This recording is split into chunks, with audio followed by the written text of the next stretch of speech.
Hey guys, welcome back. And today I'm going to be doing my top 50 prospects in the 2023 NFL draft. It's a really good class, some really good talent down the board. And I'm going to be going through my top 50. Now, this is not like who I think is going to go number one overall, not at all. You're going to see my number three ranked prospect is a guy who I think probably goes in the mid teens just due to his position. This is who I think is the most talented player in the class from number one to number 50. Before I get into it, make sure you guys hit that like button, subscribe if you are new. I have it pulled up on my phone, and we will be doing it over here on the Draft Network. So let's go ahead and get into it with my number one player, and it's between Will Anderson and Jalen Carter. You can put these guys in any order. I like Jalen Carter slightly a bit more just due to positional value. It's very difficult to find a guy in the interior that can make as much noise as Jalen Carter can. He's a force on the inside of a defensive line, constantly making pressure on the quarterback. I think that's really valuable. Will Anderson is number two. Will Anderson's a fantastic edge rusher. You could put these two, switch them if you're concerned about the off-field issues with Jalen Carter, some character concerns, maturity concerns. I'm not as concerned about that as other people seem to be. I think Jalen Carter is still going to be a fantastic football player. And I think Will Anderson's going to be a fantastic football player. There are very few plays where it seems like he's not in the backfield, disrupting the passer, making plays on the run. Will Anderson's a fantastic player. He's my number two player on my board. And my number three player on my board is Bijan Robinson. There's not been a running back prospect like this probably since Saquon. He is so elusive, versatile. He's a good receiving back. The only thing you could maybe point to being a little bit of a downfall for him is he's had a few injuries there at Texas, but I think he's a fantastic player. I think he's going to be a first-round lock. I absolutely love Bijan Robinson. I think whoever's getting him is getting a future Hall of Fame running back. I'm going to go out on a limb and say that I think he has that upside. I think Bijan Robinson is incredible, and I've got him as my number three player on my board. At number four and number five, it's just like 1A, 1B for you, CJ Stroud or Bryce Young. I lean towards CJ Stroud personally. I think he was very accurate at Ohio State. The size is really what gets me. Bryce Young, I think he's about 5'10", sub 200 pounds, a little bit concerning. Now, Bryce Young reads the field better than almost any quarterback, but you look at that size, and that is a bit concerning to me. CJ Stroud, really good reader of the field, good arm strength. They both have very similar traits. I really give the edge to Stroud due to the size. I think Bryce Young goes through his progressions a little bit faster, but I don't know how he's going to be able to hold up at the next level. Again, same thing with Carter and Anderson. Put Stroud and Young in any order. I won't be mad. I think Stroud is the number one quarterback on my board personally. At number six, we got Tyree Wilson, the edge from Texas Tech. I think he's going to be a really, really good run stuffer at the next level. Good pass rusher as well. Doesn't really have the speed that you would love to see, but I think Tyree Wilson's a fantastic player, and he's going to be a really good player at the next level. I think he will go top 10. I know there has been some injury concerns throughout this pre-draft process. I'm not too concerned about that. I think Tyree Wilson's a top 10 pick. I think he is the number six player on my board. Number seven and number eight, or excuse me, number seven is Peter Skoronski out of Northwestern. I think he's the best tackle prospect in this draft, best offensive line prospect in this draft, I should say. Now, there are concerns about Skoronski's arm length, how he's going to hold up. This dude is so good. He's really good in pass protection, in run protection. I think he is going to be a really good, whether they play him at tackle. We had similar concerns with Rashawn Slater, and he has now turned himself into one of the best tackles in the NFL. Whether he plays tackle, whether he plays guard, I think he's going to be a dominant offensive line piece at the next level. I've got him as the number seven player on my board. Another 1A, 1B position sort of thing. I have Devon Witherspoon at number 8, Christian Gonzalez at number 9. I think they're both extremely physical corners. Gonzalez has the size. I think they're both tremendous athletes. I think this one is really close. I like Witherspoon a little bit more. I like his physicality. I like his ball skills. And he had more production at college than Gonzalez. Gonzalez really only had the 1 year at Oregon after transferring from Colorado. Witherspoon was a really good player at Illinois for a few years. They ran a really good scheme that really let us see his man skills on full display. I'm a huge Devon Witherspoon guy. I think he's going to be a really good player at the next level. And I think Christian Gonzalez is going to be a great player at the next level also. And then at number 10, I think he is the third best corner in this class. There is a gap between him, Gonzalez, and Witherspoon, but I got Joey Porter Jr. Long arms, another really physical corner, good ball skills. I think he's a really good player. A lot of Sauce Gardner comparisons due to a very similar frame, like Joey Porter, but I don't think he's quite on that tier of Witherspoon and Gonzalez. But Joey Porter is right there for me. I think he's going to be a good player at the next level. At number 11, we have Nolan Smith. Had it not been for the injury, I think he would very easily be in my top 10, potentially my top 5. I think Nolan Smith's a fantastic player. And we got to see this at the Combine. Dude's a tremendous athlete. I think he has really helped his draft stock. I think there's a very real shot he goes inside the top 10 now. He was fantastic for the Georgia defense, having a really good season before his injury. I think he is going to be a fantastic player at the next level. It's an outside linebacker and a 3-4. I think it's his ideal role. I think Nolan Smith's a really good player, great pass rusher. I really like what Nolan Smith is going to be able to bring to the next level. At number 12 and number 13, this is going to be the two tackles. Like I said, I think Skoronski likely will go to a guard at the next level, but I like Paris Johnson and Broderick Jones. Two different kinds of players. With Paris Johnson, you're getting a guy who is a little bit more polished. He's got really good skills, really good fundamentals. Like right now, I think he's a plug-and-play left tackle. For Broderick Jones, I think he's going to take a little bit of time to develop. Tremendous athlete. Dude is absolutely huge, great athlete, good size, good intangibles. There are some question marks there if he is going to translate. Hasn't played the position very long. Still pretty raw. I like Broderick Jones a lot.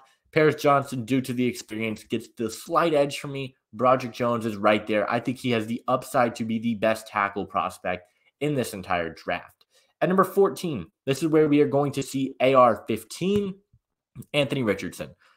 Anthony Richardson is such a hard prospect for me to evaluate because all the skills are there. He's got an incredible arm, great legs. I mean, really incredible size. Great, like I said, great arm. Big question mark there. His accuracy. I believe he was only 53% at college, accuracy-wise. Very concerning, especially because accuracy is a huge part of playing quarterback in the NFL. Anthony Richardson, I think, has the upside to be a phenomenal quarterback. He needs to go into a really good system where they're known for developing quarterbacks. The Carolina Panthers, the Indianapolis Colts. I think those are two systems for him where he would absolutely thrive. But if he goes to the wrong system, I could see him busting. I have him as my QB3 right now. I think he's going to be a solid player. At number 15, we have Brian Branch out of Alabama.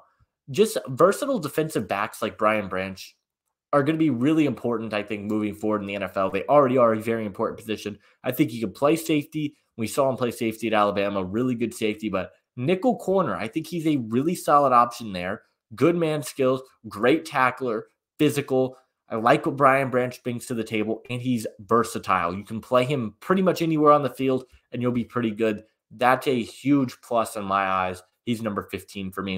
And then at number 16, we got Myles Murphy out of Clemson, a guy who just had a phenomenal pro day this week. Myles Murphy's a really good player, had a bit of a down 2022, was fantastic in 2021, but the physicality is there, great size. He's got a good burst off the line of scrimmage, good defensive player. I think he is going to be a top 15 pick. I think he solidified that after his pro day performance. He was starting to fall down board. I think that's a little bit ridiculous. I like Myles Murphy. He's the number 16 player on my board. Then at number 17, we've got Will Levis. Levis is another guy. It's really hard for me to gauge because good size, good arm, not as mobile as Anthony Richardson, but he still can use his legs, extend plays. Again, credible arm. The accuracy was a concern. And I think the 2022 season, he was definitely playing through some injuries, and it hurt his draft stock. I think he would be QB3 had he kind of rested those injuries, but playing on an injury is similar to the Baker Mayfield situation when he played on his injury in Cleveland, really hurt his trade status. I like Will Levis. As a Colts fan, I think any of the four quarterbacks are who I would like to have. I think any of them could succeed in Shane's offense. Will Levis, looks like he might be the guy. I'm completely fine with that. He's my number 17 player on my board. At number 18, we got Jackson Smith-Njigba. I think the speed was a big concern with him. Kind of answered those questions at his pro day. He was fantastic at the combine, fantastic at the pro day. His 2021 season, he was arguably the best wide receiver on a team with Garrett Wilson and Chris Olave. JSN is fantastic. Getting comparisons to Justin Jefferson, a guy similar to JSN, played primarily in the slot at LSU. That's what JSN did. He's got the speed to play on the outside, but really, really good slot player at the very least. I love JSN. He was my wide receiver 1 for a long time. And then my number 19 player came along in Quentin Johnston. And I really like Quentin Johnston as well. He took wide receiver 1 for a period of time. JSN has taken that throne back. But Johnston, very good size and speed combination. I believe he's about 6'4", ran in the 4.4s at the combine. Johnston's a tremendous athlete. Doesn't play as physical as you would like all the time. At least he didn't in 2022, but we know he can. I think he's a really good player, a guy with a lot of upside, and it really depends on where he wants to go. We saw the last TCU receiver taken in the first round as Jalen Reagor. Didn't turn out very good. I think Johnston's a much superior player to Jalen Reagor, and he is my number 19 player. At number 20, we've got a guy who has really risen up my board and a lot of people's boards. That is Calijah Kancey out of Pitt. This is a very interesting prospect, very undersized, short arms. He's in the low percentiles for interior defensive linemen. That being said, he was super productive at Pitt, racked up plenty of sacks, a really, really good run defender as well. Getting comparisons to Aaron Donald, I think he is the best interior defensive line prospect in this entire draft. I've got him at 20. At number 21, I've got Jahmyr Gibbs here. I like Gibbs. I think he's a good runner, has struggled with drops. I don't think he's going to be a great blocker at the next level, but especially as a receiving back, I think he is a borderline first-round talent. Reminds me a little bit, I've seen the Jamal Charles comp going around. I actually really like that for him. I think he's a really good running back. I think he's a top 25 player on this board. I think he's going to bring a lot to whoever gets him. At number 22, we've got another guy who was, after a tremendous combine, tremendous pro day showing, really risen up boards, and that is Adetomiwa Adebawore out of Northwestern. I did a complete video on this guy. Very versatile, could play him on the outside, could play him on the inside, really good run stuffer. Think a burst, quickness off the edge could be something that could improve for him, and he could become a better pass rusher, especially if he is playing off the edge. I think he would work best as an end in a 3-4. I think he's a really, really good player. I've seen some people say he's better than Calijah Kancey. I think Kancey is a little bit better, but I like Adetomiwa Adebawore. Great size, pretty solid speed as well for a guy who I believe is like 6'6". Adebawore is a top 25 player for me. One of my favorite, most slept on prospects in this draft is Cam Smith. I feel like he has really fallen down boards, but Cam Smith is a really good corner, especially in zone. I don't think you're going to find a zone corner who is much better than Cam Smith. I think he provides something there.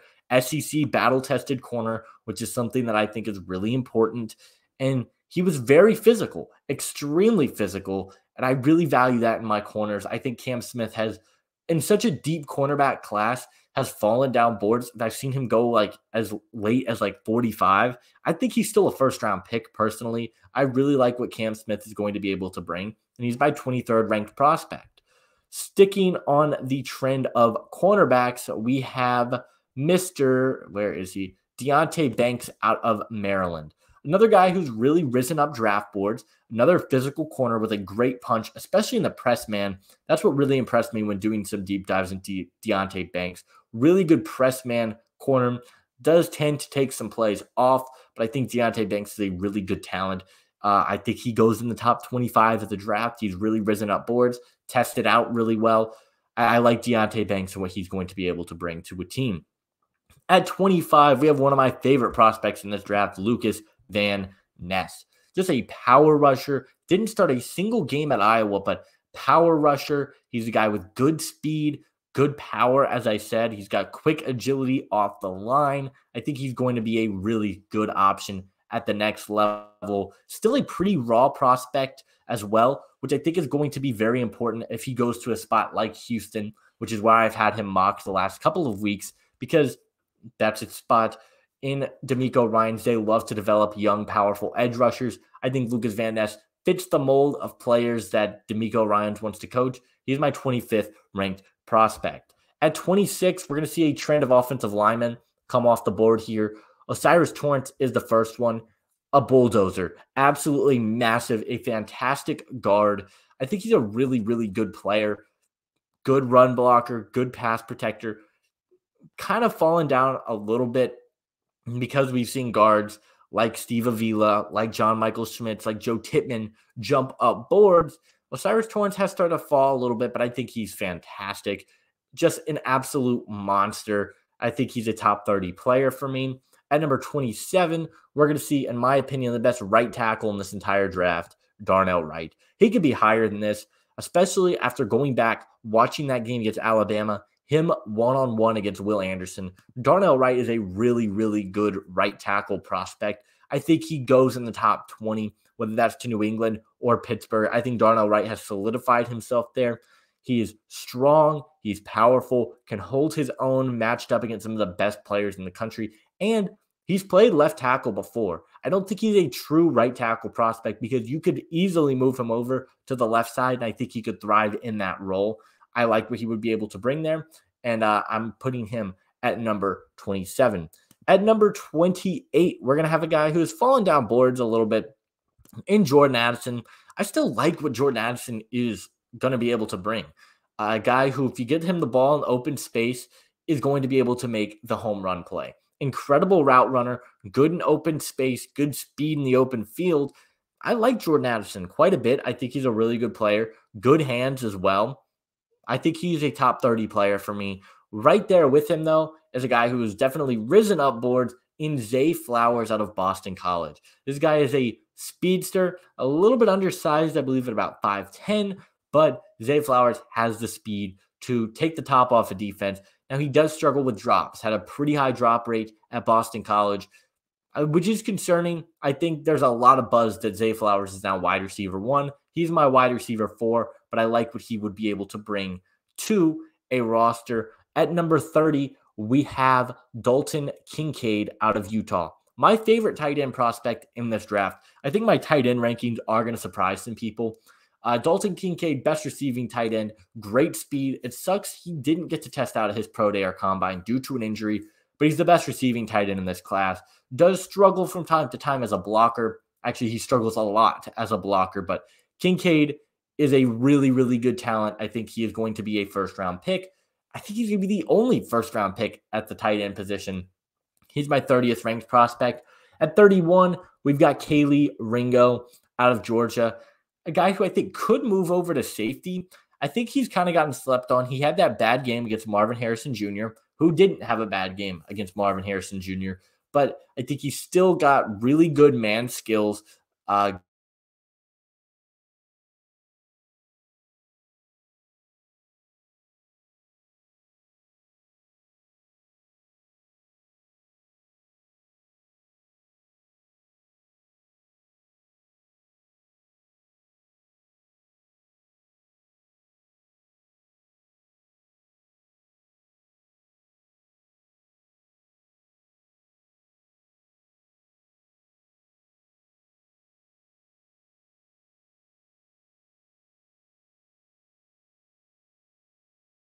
Round 1. And then John Michael Schmitz, I think, is 100% going to be the first center off the board. I think he could go pretty quickly. I like both of these guys. Big, powerful men on the interior offensive line. Exactly what you need. I think they're both going to be really solid players. Probably day 2 guys, but I think they're both fantastic options. And then we're going to see 2 more offensive linemen come off the board. Maybe the best pass protector in this entire draft, Anton Harrison. I really like what he's going to be able to bring. You could maybe even rank him higher than this. I've got him at 34. I like what he has to bring. Good size. Again, fantastic pass protector. I think he could be a first-round pick. And then DeWand Jones out of Ohio State. This one's the wild card for me because DeJuan Jones is a very talented player. He's very raw, though. Played right tackle at Ohio State, extremely raw prospect. Great size, though. He's an absolute bruiser. I like DeJuan Jones. Got a lot of upside. That's the thing. Hasn't really shown too much. The production hasn't really matched the upside as much as you would like. He's still a top 35 guy for me. At number 36, we have one of my most slept on edge rushers. Still, Felix Anudike-Uzomah. This is a guy who has great speed off the line of scrimmage, good power. I think he works best as a true edge. He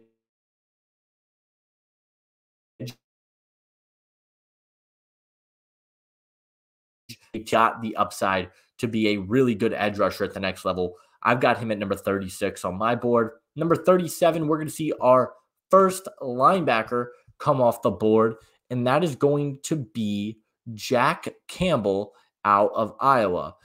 He's ranked number 76 here. He's ranked number 37 on my board. Jack Campbell's a really, really good player. Good in coverage, good tackler. I believe he won the I don't remember the name. He won best linebacker in the nation last year, though. I really like his upside. I think he is going to be a very good linebacker. First linebacker off the board. I could see him going in round 1 as well. At number 38, this is going to surprise some people. It's Bryan Bresee. Bryan Bresee is still he's a really hard prospect to gauge because we had the injuries. He struggles to shed off run blocks sometimes. He's taking plays off. We had some personal issues. We really haven't gotten to see Bryan Bresee a lot. Now, that being said, tested out well at the combine. We know this dude has a lot of upside being one of the top-ranked prospects coming into college. I like what he is. I think he's fallen down boards, though, because there's a lot of uncertainty with him. And there are some pretty glaring issues in his game, shedding off run blocks, good pass rusher from the interior, not a great run defender. I'm going to be very interested to see where Bryan Bresee goes. This is going to be 3 straight tight ends here, and this is going to surprise you. 39, I've got Darnell Washington. I think Darnell Washington, the best blocking tight end. I know my friend, the mock draft guy, said he's a unicorn. I 100% agree with that. He has so much upside as a catcher, too. If he gets into the right system, he could be one of the best tight ends of football. He's an incredible blocker. At number 29, I've got Luke Musgrave. Or at number 40, excuse me. Musgrave, I just did a video on him the other day, is a really good receiver. He's pretty athletic, which is something that gets him the slight edge over my number 41 guy, Michael Mayer. Yeah, I've got Michael Mayer as tight end 4, which I know is going to shock some people. Luke Musgrave is a really good blocker. He does struggle with some pad height, is a little bit high from time to time. He's a tall player. I believe he's about 6'5". I'm not too concerned about that. Can hold his own. The injuries are a thing with Luke Musgrave. Didn't play a ton. Michael Mayer is one of those guys. He's really good at everything. He's a solid catcher. He's a solid blocker. He's not fantastic at anything, and he didn't test out as well as I would have liked to see him test at the combine. He's at number 41 on my board. Washington tested out fantastic at the combine. I think if he can improve on his catching ability, you could really make a case that he's tight end 1. Luke Musgrave and Michael Mayer are really 3A, 3B for me. I like them both. I like Musgrave's athleticism a little bit more than Michael Mayer's. He is number 40 and 41 for me on my board. At number 42, we're going to have a really good speed rusher out of LSU, and that is BJ Ojulari. Again, a guy who I think actually might end up being a steal, depending on where he goes. He got great speed off the edge, and I think that's really good. I think he's got a lot of upside at the next level, and I like him here at 42. Powerful guy, good at generating pressure due to his speed and power off the edge. I've got him at 42. Right there with him, though, is a guy who I just did a video on just the other day, and that is Will McDonald IV out of Iowa State. This is another guy who I think has fantastic speed off the edge. I don't think he was utilized correctly in Iowa State. They used him as a true edge. I think he works best as an outside linebacker. And if he gets into the right system, he could be a really, really good player. There are shades of Micah Parsons to his game. Very similar size to Micah Parsons. Will McDonald is going to be a really good player. My comp for him is Randy Gregory. At 43, I think is pretty good value for him. At 44, we're going to see another receiver come off the board here in Jalin Hyatt. There are question marks around his route running ability. His speed wasn't as great as we would have liked to see at the combine. Didn't test out and everything due to an injury. I believe it was a hamstring that cut his combine short. Jalin Hyatt had a fantastic season at Tennessee, though. An incredible speed. We know he can take the top off of defenses. Number 44, I think, is about where he is. There are better receivers than him, but he is my wide receiver 5, at least for right now. At number 45, we've got Drew Sanders, another linebacker who I really like. I think he's going to be a really solid player at the next level. He was getting some first-round buzz. I think he's pretty clearly linebacker 2 in my eyes. I like what he is going to be able to bring. Good coverage linebacker, but a really good pass rusher from that linebacker position. I like Drew Sanders quite a bit. At number 46, we've got probably the only nose tackle in this entire draft, and that is going to be Mazi Smith out of Michigan. He's really risen up boards. Just a strong, powerful guy in the middle of your defense, which is what you need. I think he is going to go within the top 40 picks. Mazi Smith has really been jumping up boards. I can see the Saints making a move there at the back end of the first round as well. But Mazi Smith, 46, one of the best strongest interior defensive linemen in this class. 47, we've got another linebacker, and that's going to be Daiyan Henley. Really good coverage guy, but just really good tackler in the open field. Daiyan Henley's got a little bit of everything. Doesn't quite have the athleticism, I would say, of Trenton Simpson, but on the football field, I think he is your prototypical middle linebacker, the kind of guy you want on your team. I really like what he's going to be able to bring. At number 48, we've got another guy who I have really grown to like in this draft process, and that is Keion White out of Georgia Tech. Inside-outside versatility, good speed, good power off the edge, has a decent amount of pass rushing moves that he can go into to, generate pressure. I think Keion White goes in the top 40, and I think he is a really solid player for the Yellow Jackets and will be at the next level. And then our last two are both cornerbacks. At number 49, Julius Brents out of Kansas State, really big corner, had a fantastic combine showing. I really liked what I saw from him there. Good speed. We know how good he is in coverage. We saw that at Kansas State. I think he's got good combination of man-zone skills. And then at 50, I've got a guy who I just did a video on this week, Tyrique Stevenson out of Miami. Another good cornerback. Maybe you got some questions about his deep ball ability. I think he could translate really well as a safety to the next level, but Tyrique Stevenson at number 50, and that is my top 50 prospects in the 2023 NFL Draft.